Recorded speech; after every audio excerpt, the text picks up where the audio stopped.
बहुत समय पहले की बात है। पहाड़ी इलाके में बसा एक छोटा सा गांव जिसका नाम चंदनपुर था। वहाँ के लोग हरी सब्जियाँ और गेहूँ, धान, मक्का आदि जैसी फसलें उगाकर और उन्हें बाजार में बेचकर अपना जीवन यापन करते थे और आपस में मिलजुल कर रहते थे। उसी गांव के एक छोर पर एक छोटा सा घर था। उसी घर में एक सावित्री देवी अपने बेटे आकाश और 2 बेटियों के साथ रहती थीं। बड़ी बेटी का नाम माया था, छोटी बेटी का नाम पल्लवी था। सावित्री देवी के पति का देहांत कुछ समय पहले ही हो गया था। इसीलिए सावित्री देवी जंगल में जाकर लकड़ियां काटकर और उन्हें बाजार में बेचकर अपने बच्चों को पाल रही थीं। इसी प्रकार कुछ समय बीता। एक दिन सुबह सुबह सावित्री देवी जंगल में लकड़ियां काटने के लिए निकल पड़ी। चलते चलते वो जंगल में पहुंची और लकड़ियां काटने लगी। कुछ देर लकड़ियां काटने के बाद बोली, हे भगवान, तुमने हमें 2 बेटियां और 1 बेटा दिया, लेकिन उनकी शादी होने से पहले ही तूने मेरे पति को अपने पास बुला लिया और अब मैं भी बूढ़ी हो चुकी हूँ। इस बुढ़ापे में मैं जितना कमाती हूँ उतने से तो केवल घर का खर्चा ही चल पाता है। ऐसे में मैं 3 बच्चों की शादी कहाँ से करूँगी? इसलिए मैं क्यों ना अपने बेटे आकाश को कुछ काम करना सिखाऊं? इतना सोचने के बाद सावित्री देवी ने लकड़ियों का गट्ठर उठाया और धीरे धीरे बाजार की ओर चल पड़ी। कुछ समय बाद सावित्री देवी बाजार में पहुंची और लकड़ियां बेच दी। उनसे जो भी रुपए मिले उन्हें लेकर जल्दी से अपने घर की तरफ चल दी। घर पहुंचते ही अपने 3 बच्चों को पास में बुलाकर कहने लगी, सुनो बेटा आकाश, अब मैं बूढ़ी हो चुकी हूँ, इसलिए हमसे ज्यादा कुछ काम नहीं होता है। इतना सुनकर आकाश धीरे से अपनी माँ से बोला, हाँ माँ, अब तुम बूढ़ी हो चुकी हो, इसी कारण तुमसे ज़्यादा काम नहीं हो पाएगा। लेकिन माँ, मैं तो तुमसे रोज़ कहता हूँ कि हमें भी कुछ काम बता दो जिससे मैं आपका हाथ बटा सकूँ, और तुम हो कि हमें कोई काम बताती ही नहीं। नहीं बेटा, मैं तो पहले ही सोच रही थी कि तुझे कुछ काम बता दूं जिससे तू हमारा सहारा बन सके। फिर माँ, तुमने हमें अभी तक कोई काम बताया क्यों नहीं? अरे बेटा आकाश, जिस दिन तेरे पिताजी इस दुनिया को छोड़कर गए थे, उसी दिन उन्होंने हमसे एक बात कही थी कि जब तक तुम्हारे हाथ पैर चलें तब तक अपने बेटे से कुछ भी काम मत करवाना। इसीलिए बेटा मैंने अभी तक तुझसे कुछ नहीं करवाया। तो माँ, अब तो तुम्हारे हाथ पैर अच्छे से काम नहीं करते हैं और अब मैं बड़ा भी हो चुका हूँ, इसलिए अब तुम हमें जल्दी से कुछ काम बता दो। अगर बेटा तेरी काम करने की ज्यादा ही इच्छा है तो सुन बेटा, तेरे पिताजी के जाने के बाद मैंने जंगल से लकड़ियां काट काट कर तुम तीनों को पाला है। इसलिए हमारा जो भी एक छोटा सा खेत था वो अभी तक खाली ही पड़ा रहता था। तो तू कल से उसमें ही फसलें उगाएगा और उन्हें बाजार में बेचकर अपना ये घर चलाएगा। ठीक है माँ, तो फिर मैं कल से ही खेतों में काम करूँगा। ये सब बातें सुनकर पास में खड़ी सबसे बड़ी बहन माया धीरे से आकाश से कहने लगी, तो भैया आप चिंता मत करिए, हम दोनों बहनें मिलकर घर का सारा खाना बनाना, पानी भरना, बर्तन धोना, झाड़ू पोछा और बाकी सारे काम संभाल लेंगी। अरे माया बहन, तो देर किस बात की? शाम भी होने जा रही है, इसीलिए जल्दी से गरम गरम खाना बनाओ। हम सब लोग खा पी कर सो जाते हैं और कल सुबह ही मैं खेतों पर काम करने जाऊंगा। अपने भाई की इतनी बात सुनकर दोनों बहनें जल्दी जल्दी खाना बनाती हैं और जैसे ही खाना बनकर तैयार होता है तो सभी लोग खाना खाने लगते हैं। खाना खाने के बाद सभी लोग अपने अपने बिस्तर पर सो जाते हैं और जैसे ही अगली सुबह हुई तो आकाश अपनी माँ से कहने लगा, माँ, मैं खेतों की तरफ निकल रहा हूँ। खेतों पर जाकर मैं आज ही फसल बो दूंगा, जिससे हमारी फसल जल्द ही तैयार हो जाएगी। ठीक है बेटा, खेत पर संभल कर जाना और अच्छे से फसल की बुआई कर देना और अपना ख्याल भी रखना बेटा, कहीं तुझे कुछ हो ना जाए। अपनी माँ की इतनी बात सुनकर आकाश खेतों की तरफ निकल पड़ता है। रास्ते में चलता हुआ जा रहा था। तभी देखता है कि कुछ लड़के अपने पिताजी के साथ खेतों में काम कर रहे। यही सब देखकर आकाश अपने मन में सोचने लगता है, हे भगवान, अगर मेरे पिताजी होते तो आज मैं भी अपने पिताजी के साथ खेतों में काम करता, लेकिन तूने पहले ही मेरे पिताजी को अपने पास बुला लिया। चलो अब तो अकेले ही खेतों में काम करना होगा। इतना सोचकर आकाश अपने खेतों की तरफ चल देता है। कुछ देर बाद वो अपने खेत पर पहुंच जाता है और अपने खेतों की खुदाई करने लगता है। उधर घर के बाहर दोनों बहनें झाड़ू लगा रही थीं और सावित्री देवी दरवाजे पर खड़ी अपनी बड़ी बेटी माया की तरफ देखे जा रही थीं। फिर अंदर जाकर अपने मन में सोचने लगी, अरे हमारी बड़ी बेटी माया तो सच में शादी के योग्य हो गई है। अब हमें जल्द ही उसकी शादी करनी होगी। हे भगवान, इतना तो पैसा मेरे पास है ही नहीं कि मैं अपनी बड़ी बेटी माया की शादी कर सकूं। चलो अब जल्द ही इसके बारे में आकाश से बात करूंगी कि बेटा, अब माया शादी के लायक हो गई है, कुछ पैसों का इंतजाम करना होगा। इतना सोचकर सावित्री देवी अपनी दोनों बेटियों के पास चली जाती हैं। इधर आकाश खेत में फसल की बुवाई करने के बाद खेत की खुदाई कर रहा था। तब तक शाम हो जाती है। शाम होते ही आकाश घर की तरफ निकल पड़ता है। गांव पहुंचते पहुंचते काफी रात हो चुकी थी और जैसे ही घर के अंदर पहुंचा तो देखा माँ और दोनों बहनें सो रही थीं। ये सब देखकर आकाश अपने कमरे में गया और सो गया। आज वो हारा थका था, इसलिए जल्दी ही सो गया। उसने आज खाना भी नहीं खाया था।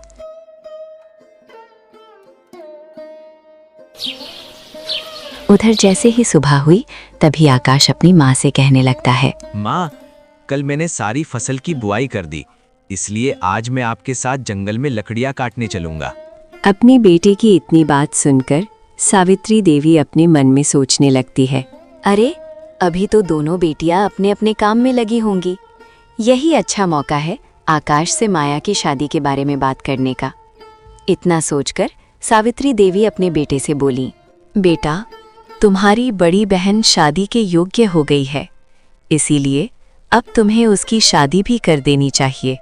हाँ माँ, हमारी बड़ी बहन शादी करने के योग्य तो हो गई है, लेकिन माँ, बहन की शादी करने के लिए हमारे पास इतने सारे पैसे कहाँ से आएंगे? अरे बेटा, तुमने जो फसल खेतों में बोई है ना, जब वो तैयार हो जाएगी ना, उसे बेचकर जो भी पैसा हमारे पास आएगा उसी से हम तुम्हारी बहन की शादी अच्छे से कर लेंगे। इसलिए चिंता मत करो, भगवान सब ठीक करेगा। लेकिन माँ, फिर घर का खर्चा कैसे चलेगा? अरे बेटा, तू उसकी चिंता मत कर, मैं हूं ना। मैं जंगल से रोज लकड़ियां काट लाऊंगी, उसी से घर का सारा खर्चा चलता रहेगा। इसलिए बेटा, फसल का सारा पैसा बच जाएगा और उसी से तुम्हारी बहन की शादी भी हो जाएगी। हाँ माँ, ये बात तो आपने बिल्कुल ठीक कही है, लेकिन माँ, शादी के बारे में हमें कुछ मालूम भी नहीं है। अगर कहीं लड़का देखने जाएंगे तो हमारे साथ में एक लोग और भी तो होना चाहिए। तू इसकी चिंता क्यों करता है? तेरे साथ में जाने के लिए तेरे पिताजी के दोस्त दीनदयाल काका है ना, इसके बारे में मैं उन्हें सब बता दूंगी, तो वो तेरे साथ चले जाएंगे। खुशी की बात यह है कि वो अपने गांव में ही रहते हैं। ठीक है माँ, तुम दीनदयाल काका को बहन की शादी के बारे में सब कुछ बता देना, तभी मैं किसी एक दिन उनके साथ ही लड़का देखने चला जाऊंगा। तब तक मैं खेत की तरफ जा रहा हूँ। ठीक है बेटा, तू खेत की तरफ जा और अच्छे से देखभाल कर, मैं काका से बात कर लूंगी। अपनी माँ की इतनी बातें सुनकर आकाश खेतों की तरफ चल देता है। कुछ ही देर में वो खेत पर पहुंचता है और खेतों में खाद पानी देता है, जिससे फसल जल्दी तैयार हो जाए। खाद पानी देने के बाद आकाश घर पर चला आता है। इधर तब तक शाम हो जाती है। तभी सभी लोग खाना खाकर सो जाते हैं। इसी प्रकार कुछ समय गुजर जाता है। तभी एक दिन सावित्री देवी लकड़ियां काटने जा रही होती है।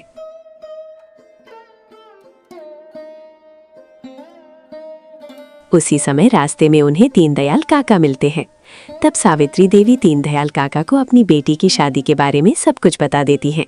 सावित्री देवी की बात सुनकर काका कहते हैं, अरे ये तो बड़ी खुशी की बात है और आपको चिंता करने की कोई बात नहीं है, क्योंकि हमारी नज़र में एक लड़का है, उसी के साथ आपकी लड़की की शादी करवा देंगे। और हाँ, वहाँ आपकी लड़की खुश भी रहेगी क्योंकि वो अकेला ही है। तो कल सुबह ही आप अपने लड़के को मेरे पास भेज देना, हम दोनों रिश्ता पक्का कराएंगे।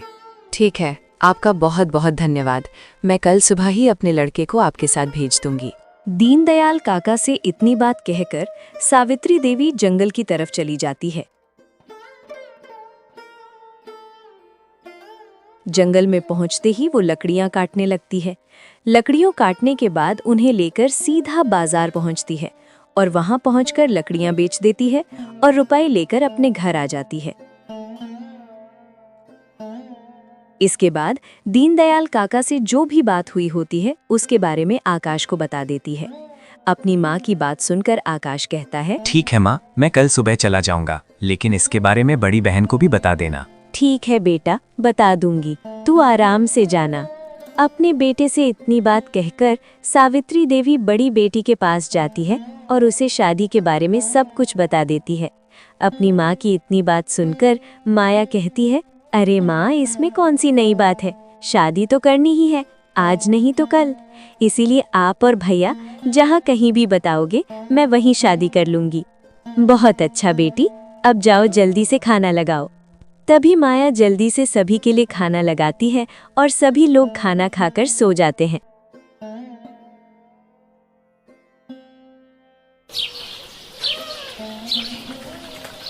इधर जैसे ही अगली सुबह हुई तभी आकाश सीधा दीनदयाल काका के पास पहुंचता है और दोनों लोग मिलकर लड़का देखने के लिए निकल पड़ते हैं।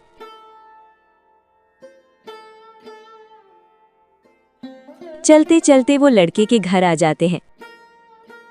लड़का दीनदयाल काका को अपने घर देखकर कहने लगता है, अरे नमस्ते दीनदयाल काका, आप यहाँ कैसे? और ये भाई साहब कौन हैं? अरे बेटा विक्रम, मैं आपकी शादी का रिश्ता लेकर आया हूँ। और हाँ, ये भाई साहब इन्हीं की तो बहन है जिसका रिश्ता मैं आपके पास लेकर आया हूँ। अरे काका, ये तो बहुत ही खुशी की बात है, क्योंकि मैं अपनी शादी जल्द ही करने वाला था। आपको तो पता है कि मेरा इस दुनिया में और कोई है भी तो नहीं, और अब मेरी शादी की उम्र हो गई है, तो अब मैं शादी कर लूंगा। दीनदयाल काका विक्रम की इतनी बात सुनकर उसको आकाश और उसकी बहन के बारे में सब कुछ बता देते हैं और कहने लगते हैं, बताओ बेटा, मैंने लड़की और लड़की के घर वालों का सारा हाल बता दिया, तो फिर अब आप बताओ कि आपको रिश्ता मंजूर है या नहीं। हाँ काका, अगर आप कह रहे हैं तो मैं इस रिश्ते के लिए तैयार हूँ। इस प्रकार दीनदयाल काका और आकाश अपनी बहन का रिश्ता विक्रम के साथ पक्का कर देते हैं और दोनों लोग अपने अपने घर लौट आते हैं। घर पर आकर आकाश सभी को वहां हुई बातचीत के बारे में बता देता है। आकाश की बात सुनकर सभी लोग बहुत खुश हो जाते हैं। तभी सावित्री देवी आकाश से कहती हैं, ये तो बहुत ही खुशी की बात है कि लड़का शादी के लिए तैयार हो गया। अब जल्द ही माया की शादी उस लड़के से करवा दूंगी। और हाँ बेटा, मैं आज खेत पर गई थी, वहाँ मैंने देखा कि अपनी फसल पककर तैयार हो गई है, तो फिर कल ही उसे काटकर बाजार में बेच दो और उससे जो भी पैसा मिले उसी से अपनी बहन की जल्दी से शादी कर दो। ठीक है माँ, मैं कल सारी फसल काटकर बाजार में बेच दूंगा। इधर सभी लोग आपस में बातचीत में लगे हुए थे। तभी देखते देखते शाम हो जाती है।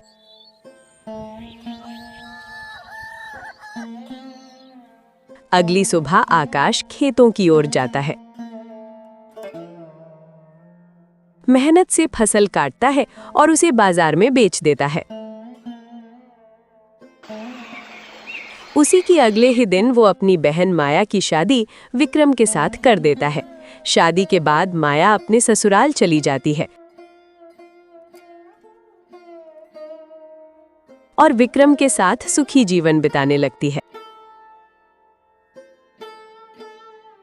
इधर कुछ समय बाद एक दिन आकाश अपनी माँ से कहता है, देखो माँ, बड़ी बहन की तो शादी हो चुकी है, अब छोटी बहन की शादी के लिए मैं शहर जाकर मेहनत करूंगा और पैसे कमाऊंगा, क्योंकि माँ खेत में हमसे अब उतना काम नहीं हो पाता। नहीं बेटा, तू शहर मत जा, खेत में ही काम कर। अगर तू शहर चला जाएगा तो हम दोनों को अच्छा भी नहीं लगेगा। अपनी माँ की इतनी बात सुनकर पल्लवी अपने भाई से कहने लगती है, हाँ भाई, माँ ठीक कह रही है। अगर तू शहर चला जाएगा तो मैं और माँ घर पर अकेले किसके साथ रहेंगे? हम दोनों को तेरे बिना अच्छा भी नहीं लगेगा। नहीं बहन, तू चिंता मत कर, मैं शहर से जल्द ही लौटूंगा और तेरे लिए अच्छे से कपड़े भी लाऊंगा। नहीं भाई, कहीं तू शहर में जाकर हमें भूल गया तो? अरे बहन, कैसी बेकार की बातें कर रही है। ये एक भाई बहन का रिश्ता है, ये कभी नहीं टूटेगा। दोनों की ऐसी बातें सुनकर सावित्री देवी अपने मन में सोचने लगती है, चलो इसे शहर चला जाने देती हूँ, वहाँ से ये कुछ पैसे कमा लाएगा, उसी से पल्लवी की भी शादी कर दूंगी। इतना सोचकर सावित्री देवी आकाश से कहती हैं, सुन बेटा, अगर तू ज्यादा जिद कर रहा है तो तू शहर चला जा और वहाँ से जल्दी ही लौटना। और हाँ, इस बूढ़ी माँ और अपनी इस छोटी बहन को भूल मत जाना। ठीक है माँ, मैं तुम दोनों को कभी नहीं भूलूंगा, और जिस दिन शहर से लौटूंगा तो आपके लिए अच्छे अच्छे कपड़े भी लेकर आऊंगा। आते ही अपनी बहन पल्लवी की शादी बड़ी ही धूमधाम से करूंगा। इतने कहकर आकाश अपने घर से शहर की तरफ निकल पड़ता है।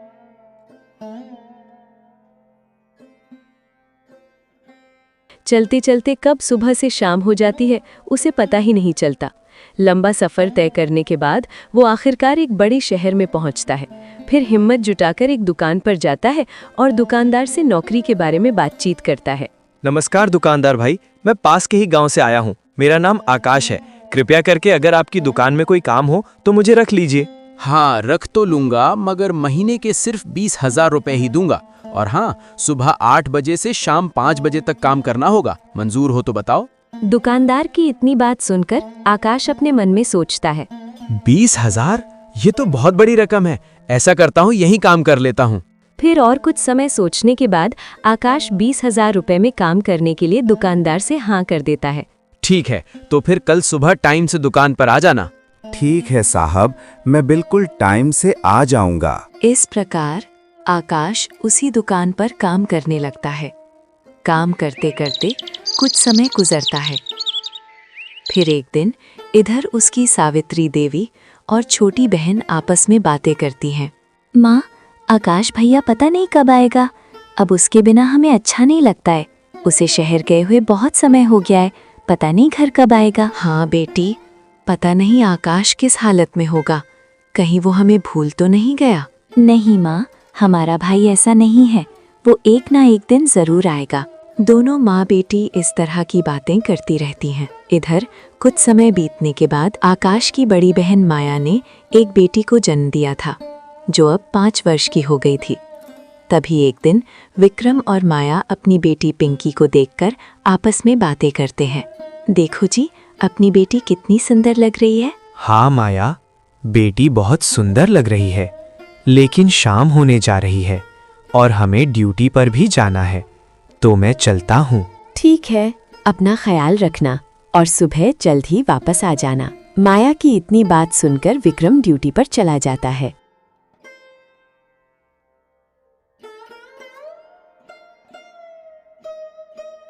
इसी प्रकार दोनों का समय गुजर रहा था।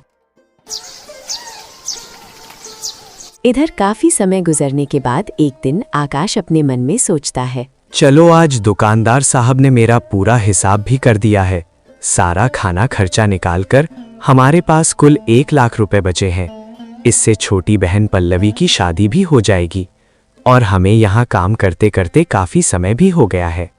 माँ और बहन की बहुत याद आती है, इसलिए अब हमें घर चलना चाहिए। इतना सब सोचने के बाद आकाश उसी समय दुकानदार से बात करता है और अपना 1 लाख रुपए लेकर गांव की ओर निकल पड़ता है।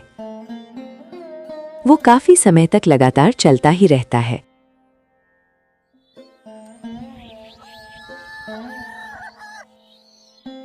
चलते चलते रास्ते में ही शाम हो जाती है। कुछ ही दूरी और तय करने के बाद आकाश के मन में कई तरह के विचार आने लगते हैं। अरे अब क्या करूं? अब तो रात होने लगी है। यहाँ से कुछ ही दूरी पर एक जंगल है और उसके आगे मेरा गांव पड़ेगा। अगर मैं रात में जंगल से गुजरूंगा तो कहीं लुटेरे मुझे लूट ना लें। अगर ऐसा हो गया तो मेरी सारी मेहनत बर्बाद हो जाएगी। वो इतना सोच ही रहा था, तभी उसे अचानक ध्यान आता है। अरे हमारी बड़ी बहन माया का घर यहाँ पास में ही है, तो चलो उसी के घर चलता हूँ। आज रात यहीं काट लूंगा और सुबह होते ही मैं अपने घर चला जाऊंगा और इसी बहाने से बहन से मिल भी लूंगा। इतना सोचकर आकाश अपनी बहन के घर की तरफ चल पड़ता है और कुछ देर चलने के बाद अपनी बहन के घर आ जाता है। आकाश को अचानक अपने घर देखकर उसकी बहन उससे कहने लगती है, अरे आकाश भैया, आप अचानक हमारे यहाँ कैसे? घर पर सब कुशल मंगल तो है ना? आकाश अपनी बहन की इतनी बात सुनकर कहने लगा, हाँ बहन, मैं तो बिल्कुल ठीक हूँ, मगर घर का कुछ पता नहीं। अपनी भाई की ऐसी बात सुनकर माया उससे चिल्लाकर कहने लगती है, अरे भाई, तूने अपना तो हाल बता दिया, लेकिन बूढ़ी माँ और छोटी बहन पल्लवी का क्या? जब तू घर में रहता है फिर भी उन दोनों का कुछ हाल नहीं पता। तू ठीक तो है ना? कहीं तुझे कुछ हो तो नहीं गया? बहन की ऐसी बातें सुनकर आकाश उसे सब कुछ बताता है। नहीं बहन, मैं बिल्कुल ठीक हूँ, मुझे कुछ नहीं हुआ है।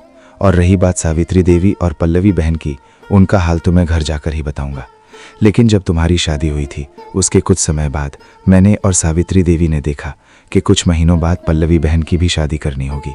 इसीलिए मैं उसकी शादी के खर्चे के लिए पैसे कमाने शहर चला गया था। शहर में कुछ समय काम करने के बाद जब मैं आज घर लौट रहा था तब तक रात हो गई। तभी अचानक मुझे ध्यान आया कि आपका तो घर यहीं है, इसलिए अचानक मैं आपके घर आ गया। चलो कोई बात नहीं भैया, लेकिन घर जाकर सावित्री देवी और छोटी बहन का हाल जरूर बताना। ठीक है बहन, मैं ज़रूर बताऊंगा। लेकिन शहर में मैंने अभी तक कुल 1 लाख रुपए ही कमाए थे, तो आप इन्हें लो और कहीं छुपा कर रख दो। जब मैं घर जाऊंगा तो आप हमें दे देना। 1 लाख रुपए का नाम सुनकर माया के मन में लालच आ जाता है और अपने भाई से रुपए ले लेती है। चल भैया, रुपए अच्छे से रख दूंगी और जब आप घर जाओगे तभी मैं आपको दे दूंगी। आकाश सारे पैसे अपनी बहन को दे देता है। पैसों को लेकर उसकी बहन अंदर चली जाती है और अपने मन में सोचने लगती है, अरे 1 लाख रुपए, इतनी बड़ी रकम। अगर ये रुपए मेरे हो जाएं तो हमारी जिंदगी की सारी गरीबी मिट सकती है, लेकिन मैं इन्हें अपना कैसे बनाऊं? हाँ, इसका सिर्फ एक ही रास्ता है, एक ही तरीका। अगर मैं अपने ही भाई को मार दूं तो ये सारे रुपए मेरे हो जाएंगे और फिर हमारी सारी गरीबी हमेशा के लिए खत्म हो जाएगी। इतना सोचकर माया रुपए संदूक में रख देती है और अपने भाई के पास आ जाती है। चल भाई, अब खाना भी खाएगा या यहीं खड़ा रहेगा? सुबह से भूखा होगा। चल भाई, मैंने आज दाल चावल बनाए हैं, चल जल्दी चलकर खा ले। नहीं बहन, मैं खाना खाकर आया हूँ। और हाँ, जीजू कहाँ है? कहीं दिखाई नहीं पड़ रहे। अरे तेरे जीजू ड्यूटी पर गए हैं, जब सुबह आ जाएं तो उनसे भी मिल लेना। ठीक है बहन, तो मैं सोने जा रहा हूँ और आप भी जाकर सो जाओ। इतना कहकर आकाश सोने चला जाता है। इधर माया कहीं पर खड़ी होकर अपने मन में सोचने लगती है, जा भाई जा, सो जा, और कल मैं तुझे ऐसा सुलाऊंगी जो कभी सोने के बाद उठेगा ही नहीं। और हाँ, सुबह आ जाने दो मेरे पति को, तो उनसे कहूंगी कि हम दोनों मिलकर इसे मार देते हैं, तभी सारे पैसे हमारे हो जाएंगे। इतना सोचकर माया अपने कमरे में बेटी के पास सोने चली जाती है। इधर रात धीरे धीरे बीत रही थी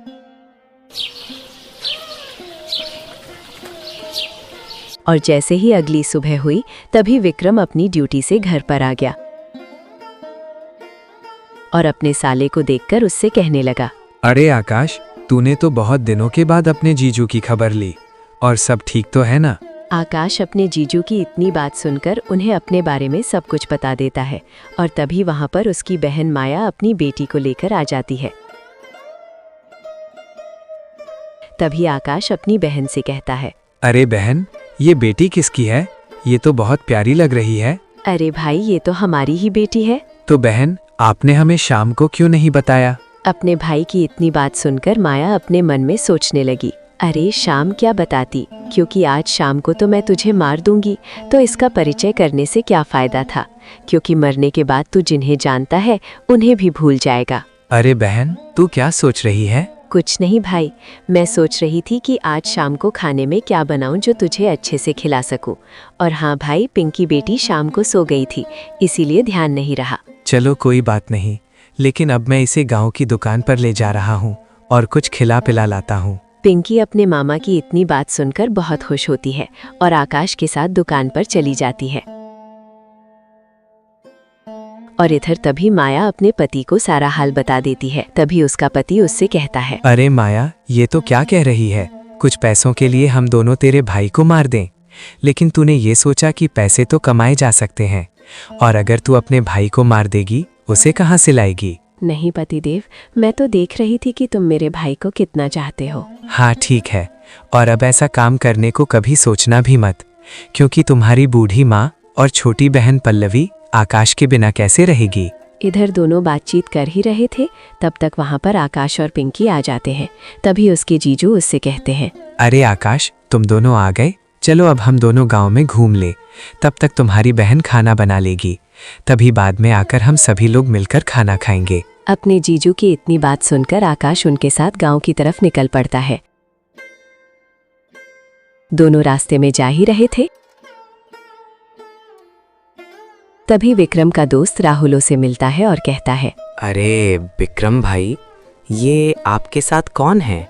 मैंने तो इन्हें पहले कभी आपके साथ नहीं देखा। राहुल भाई, ये तो मेरा साला आकाश है। और तू बता, इधर कहाँ जा रहा है? कहीं नहीं भाई, खेतों की तरफ जा रहा हूँ। और तेरा क्या? तू तो रात में ड्यूटी करता है और दिन में घूमता है।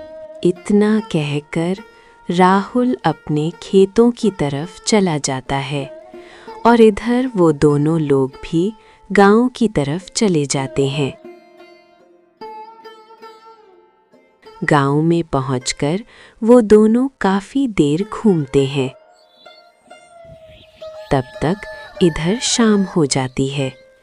तभी दोनों लोग घर पर आ जाते हैं और खाना खाने लगते हैं। खाना खाने के बाद विक्रम अपनी ड्यूटी पर चला जाता है।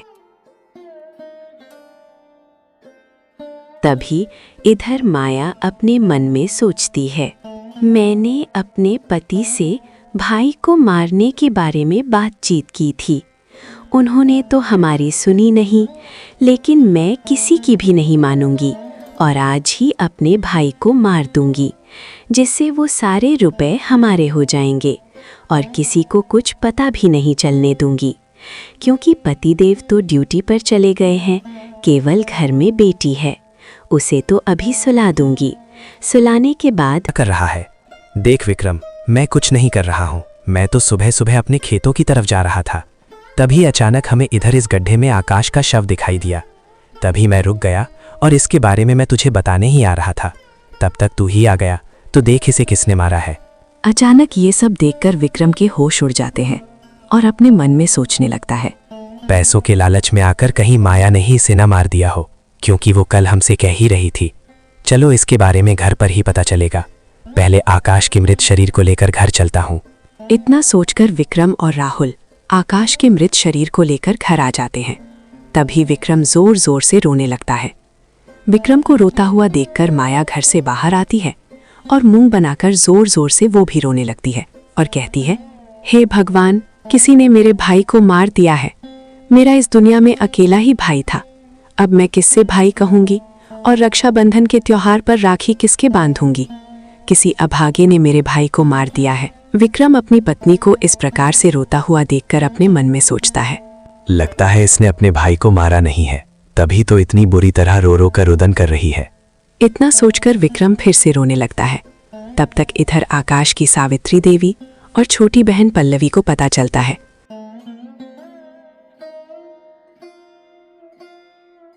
तो वो भी जल्दी वहां पर आ जाती हैं और जोर जोर से रोने लगती हैं। हे भगवान, मेरे बेटे को किसने मार दिया है? जब ये शहर गया था तो हमसे कह कर गया था कि माँ, मैं जल्द ही लौटूंगा और तुम्हारे लिए अच्छे अच्छे कपड़े भी लाऊंगा और ढेर सारे पैसे कमा कर लाऊंगा। उनसे अपनी छोटी बहन की शादी करूंगा। लेकिन अब ये हम दोनों को छोड़कर पता नहीं कहाँ चला गया। इधर इस प्रकार से सभी लोग रो ही रहे थे। तब तक उधर गांव के कुछ लोग पुलिस को खबर दे देते हैं। तभी वहां पर पुलिस आ पहुंचती है और विक्रम से कहती है, सुन विक्रम, अब रोने से काम नहीं चलेगा। तू और तेरा परिवार सभी लोग जेल जाएंगे और वहां पर इसके बारे में पूछताछ तो होगी। पता चलने के बाद जिसने आकाश को मारा होगा उसे भी मौत की सजा मिलेगी। पुलिस की इतनी बात सुनकर विक्रम उनके सामने रोने लगता है। तभी पिंकी अपने पिता को पुलिस वालों के सामने रोता हुआ देखकर विक्रम के पास आ जाती है और रात में उसकी माँ ने जो कुछ भी किया था वो सारा हाल पुलिस वालों को बता देती है। पिंकी की बातें सुनकर पुलिस वाले माया को अपने साथ लेकर जेल चले जाते हैं। इधर विक्रम और गांव के कुछ लोग मिलकर आकाश का अंतिम संस्कार करते हैं। अंतिम संस्कार करने के बाद विक्रम अपने घर आ जाता है और अपनी सासू माँ को भी सारा हाल बता देता है। तभी उसकी सासू माँ उससे कहती है, बेटा, मैंने ये सब नहीं सोचा था कि हमारी बेटी इस तरह का कभी कदम उठाएगी और पैसों के लालच में आकर अपने भाई को ही मार देगी। उसने अपने भाई को मारकर बहुत गलत किया, अपनी जान खतरे में डाली ही और हम दोनों को भी अकेला कर दिया। अब मैं इस छोटी बेटी पल्लवी की शादी कहाँ से करूँगी? अपनी सासू माँ की ऐसी बातें सुनकर विक्रम उनसे कहता है, देखो माँ, तुम ज़्यादा चिंता मत करो। माया ने जो भी किया है उसे उसकी सज़ा मिल जाएगी। और हमारा भी इस दुनिया में कौन है, केवल एक बेटी ही तो है। इसलिए अब हम सभी लोग जैसा भी होगा वैसे एक साथ मिलकर रह लेंगे और अपनी अपनी ज़िंदगी गुजार लेंगे। ठीक है बेटा, जब तू कह रहा है तो मैं तेरे ही साथ रह लूँगी। तो इस प्रकार वे चारों लोग आपस में मिलजुल कर एक साथ ही रहने लगते हैं। लेकिन सावित्री देवी और पल्लवी आकाश के मर जाने के गम में दिन रात तड़पती रहती थीं। इधर गांव के सभी लोग रोज माया को गालियां देते थे कि उसने अपने ही भाई को मार दिया है। तो दोस्तों, इस प्रकार सगी बहन ने पैसों के लालच में आकर अपने ही सगे भाई की हत्या कर दी। हमें इस कहानी से ये सीख मिलती है कि हमें पैसों या किसी भी चीज़ के लालच में आकर इस प्रकार का कदम नहीं उठाना चाहिए।